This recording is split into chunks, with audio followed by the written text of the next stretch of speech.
Well, thanks first for having me here tonight. Actually, I went through that process, the playbook in the Montreal Elixir GitHub account. It's great. So that's where I got the inspiration. Also, it has some war stories behind, of course. So, fun fact and very quick story. I used to be a big fan of this Canadian magazine. I was in school, noticed the date, but the fun thing was I was looking at it before coming here. But it was interesting that languages were a thing back then, and they still are. So Elixir, I got little quick message here. I try to go as fast as possible over the slides. Feel free to stop me. I just want to get some time on the keyboard so that we can play on some actual coding. So Elixir, I'm sure we're all here because we've been sold about this.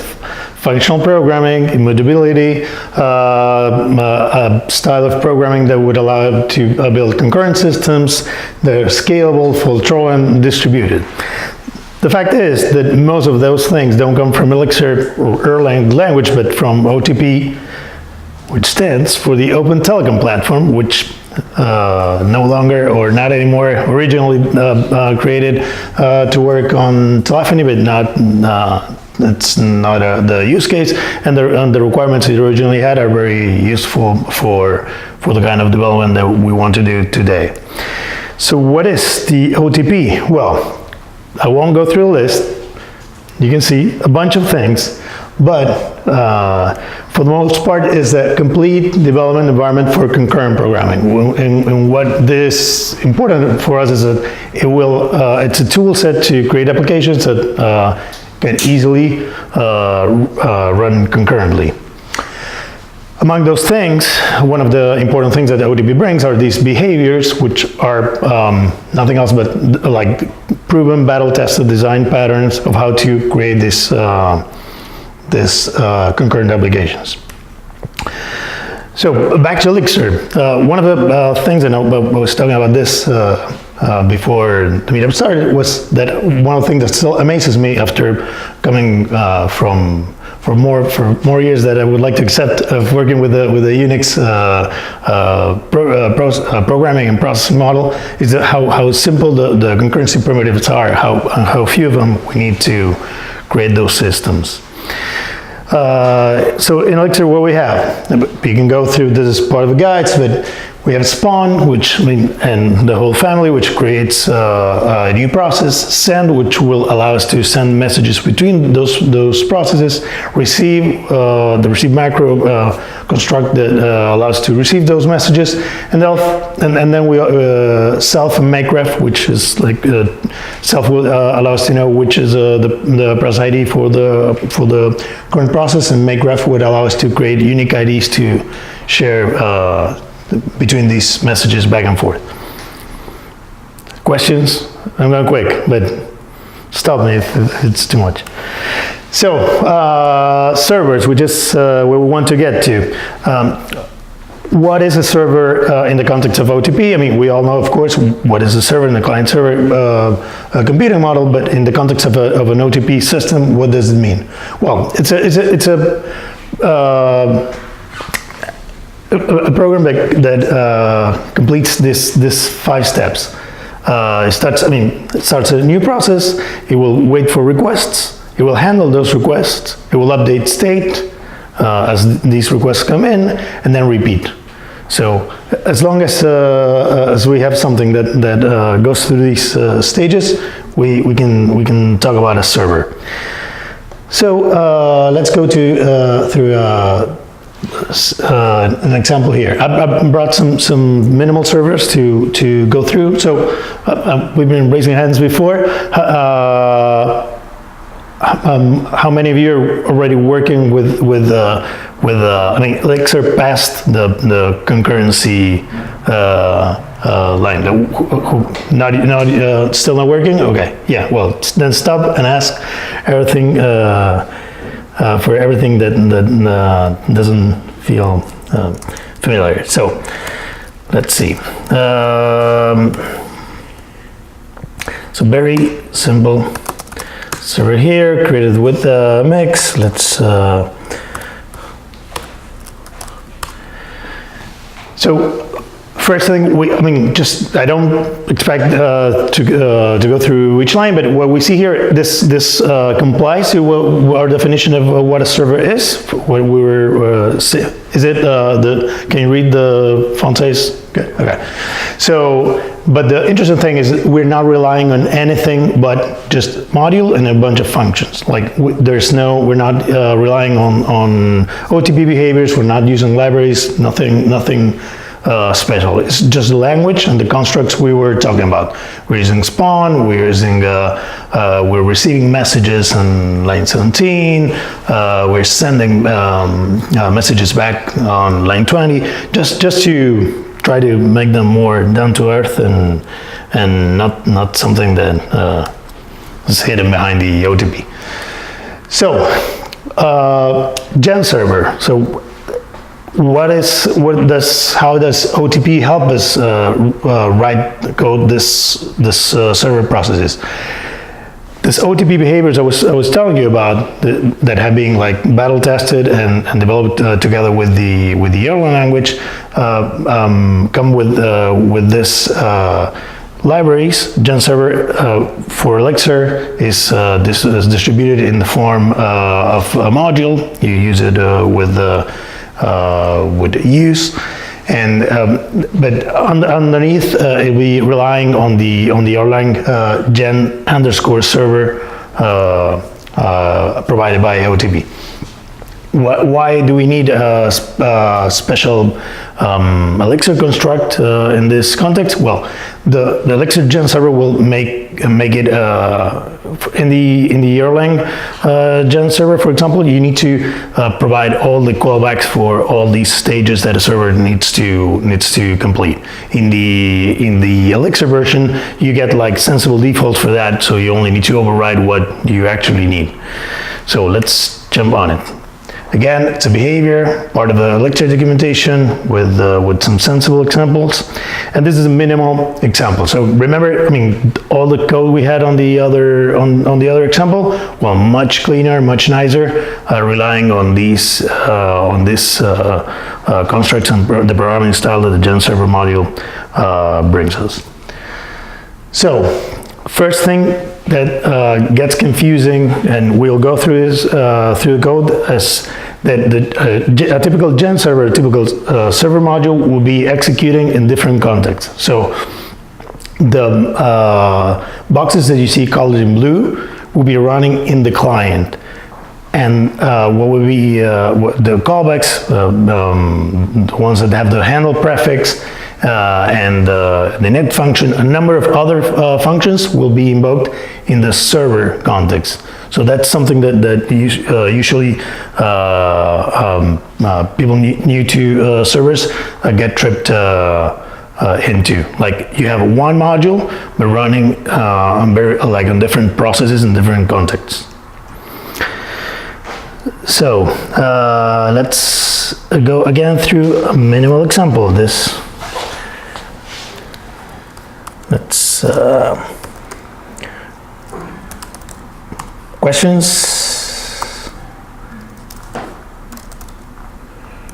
There has to be something. All right, so here I have this because we have some. Okay, that's good. So there's a minimal test for this. So I wanted to make the TDD part of the talk in a way, because as we'll cover through, I think testing is first not thoroughly covered in the materials, and then in the context of a server, which is usually a process that you don't have a UI that'll be long running. It's particularly helpful. Errors or business logic errors or other problems won't be as easy to catch if you don't have a decent amount of coverage. So how does this look? So I wanted to, sorry. All right, so we have tests for this. Let's go through it. So let's see, so let's go test by test real quick. So starting a server, when we start a server, which let's go line 5. Right here, what we get from it? We get a PID. A PID will be like an identifier for the process on which the new process will be running. Let's see how on the other side the code looks like. All right, back to the example we had before. So this is a very simple server that what we'll do is it will run a shared counter across any processes querying the counter. For every read, it will increment a counter, and the state will be kept within the server. So again, we have some functions that would be called in the context of clients, like start link for the process that is starting the server, or read, which is the public API for the server. Whereas the handle call will invoke once the message gets through from the client process to the server process. Let's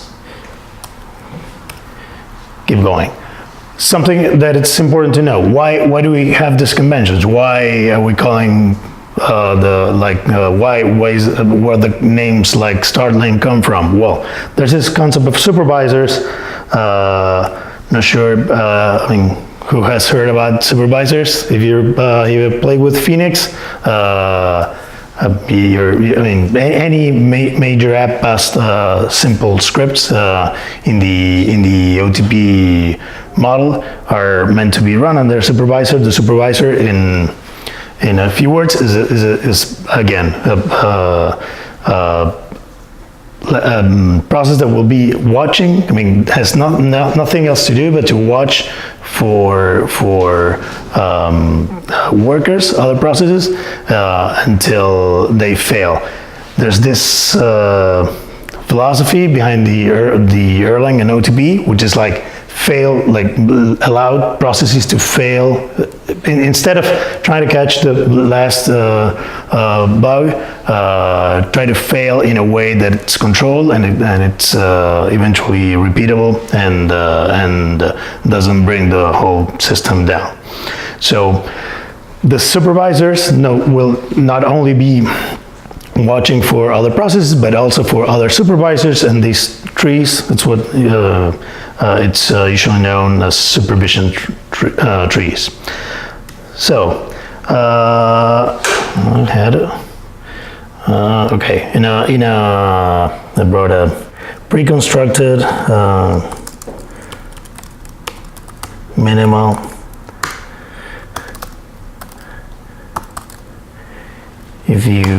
in one of the files generated by the Phoenix generator, you'll find, which is usually named like the project, the application you're creating. You get this file. This file,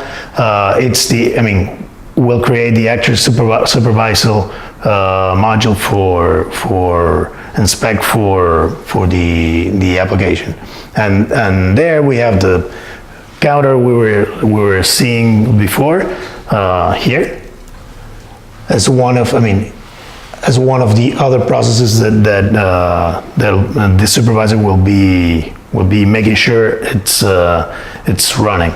So in case if it goes down, it'll be restarted in a controlled way, and the application will keep running. This application actually works, and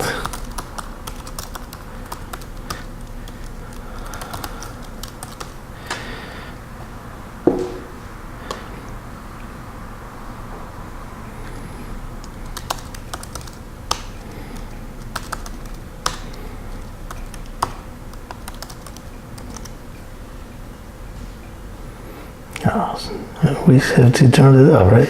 It's off. All right, so we have a shared counter, which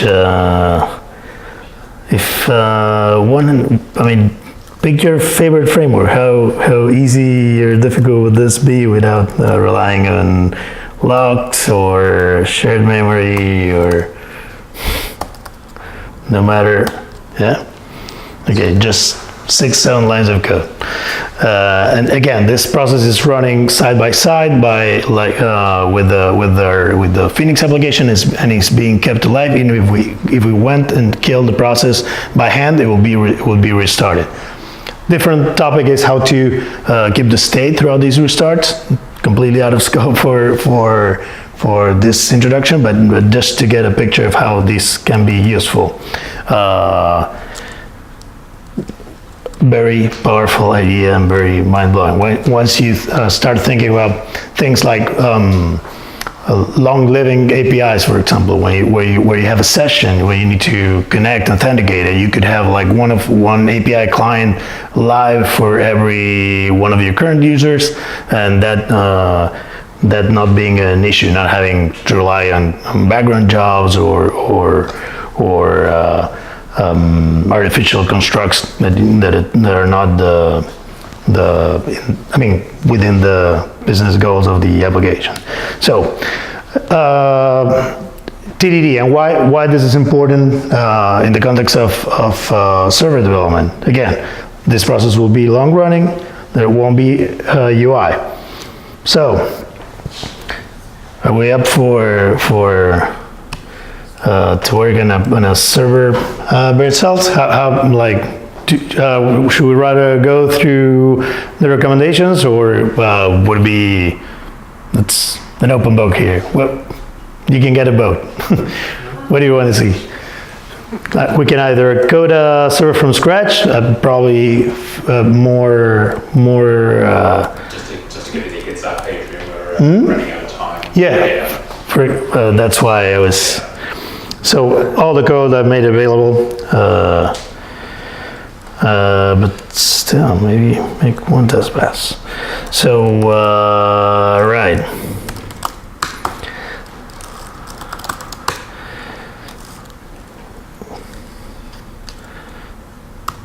Okay, let's keep going then.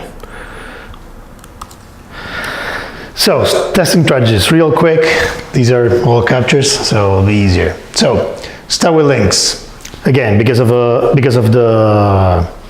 supervisors, it's very important to link your process to the supervision tree so that they can be restarted. If you go with the start, which will translate into a regular spawn, not a spawn link, that will make your processes not die together. I mean, not report their exit or don't die together with its linked process. This is very easy to verify through the tests. State. There are some times where you want to test state, so adding a function to report state back to the tests is a useful trick. There's this OOP taboo of sharing state outside of the modules. Many times that has been repeated. It's not what the functional style promotes. Super simple. We get a state in, we return the state back. Stopping. Again, we can have there's a standard way of stopping these servers, these processes. We can also test for that.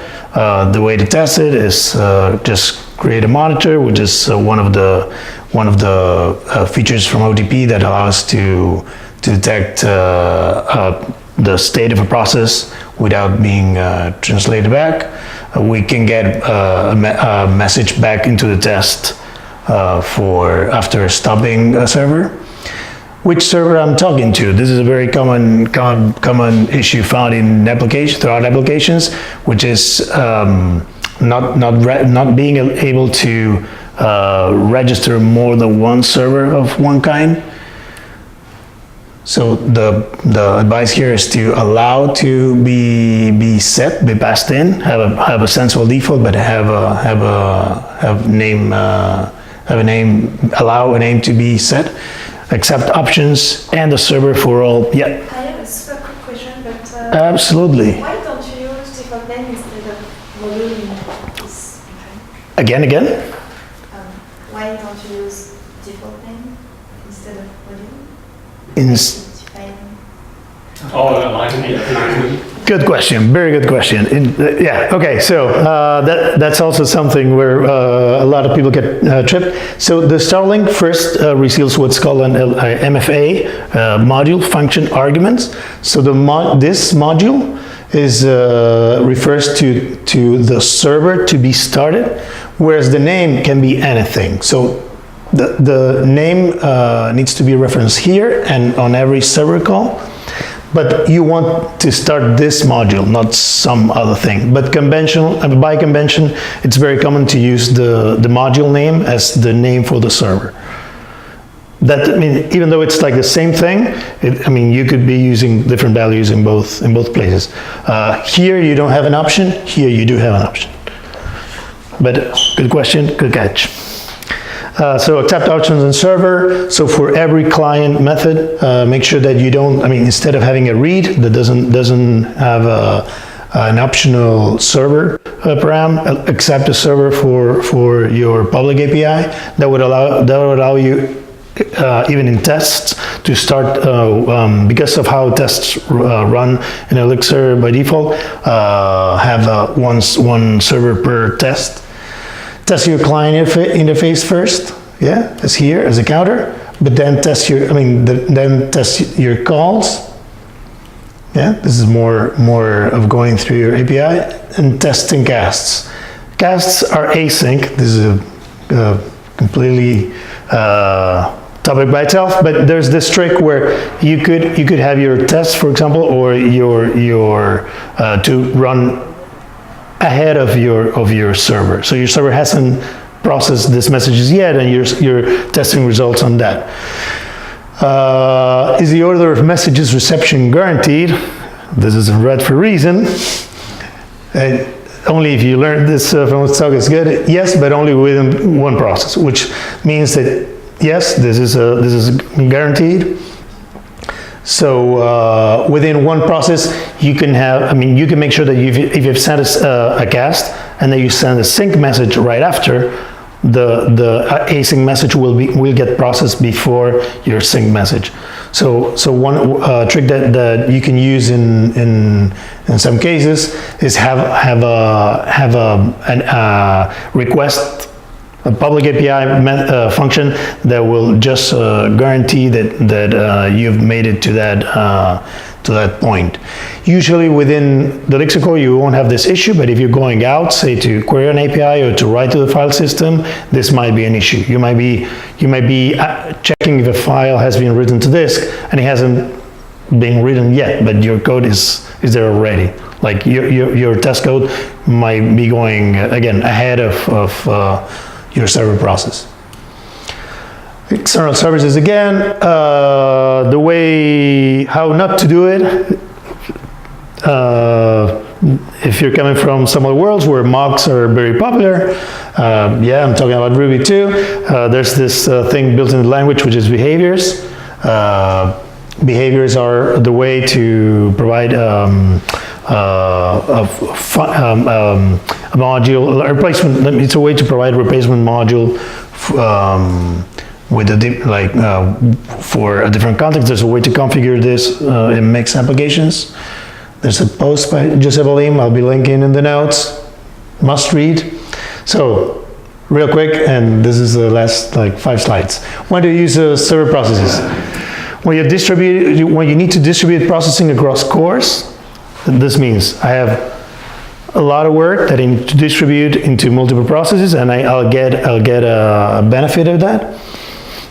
When I need to synchronize work, like I have this amount of work coming from many processes, and I need to coordinate it. For example, if you're writing to the file system, you don't want to have 100 processes writing to the file system because you'll probably be hitting the I/O limits. We have where you need to have process supervises, which is one of the reasons you probably want to be using Erlang, Elixir, and the OTP. And when you want to have state upgraded in place, what this means is you can do hot code swaps, like hot updates. You can replace a module for a new version and have its internal state being upgraded into this new module without restarting the app, which for some other tools seems like science fiction. Good article. You could think about servers as being like objects, but when not to use it. Don't use them to simulate objects. There are a number of reasons for not doing that. Don't use it as a form of code organization.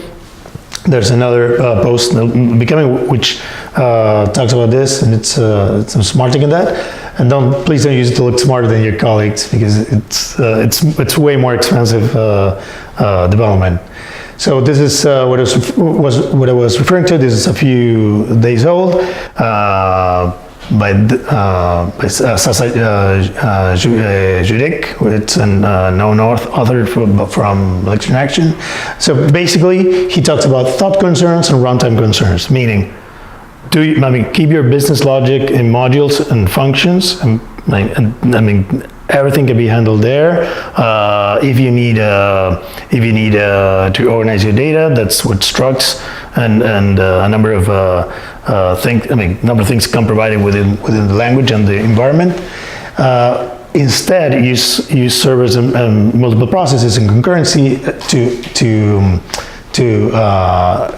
get along with your runtime concerns, to overcome performance issues, to overcome distributed systems, but not as part of your business logic. Code can easily become more complex and much harder to work on. And that's the end. I'm sure you have more questions than.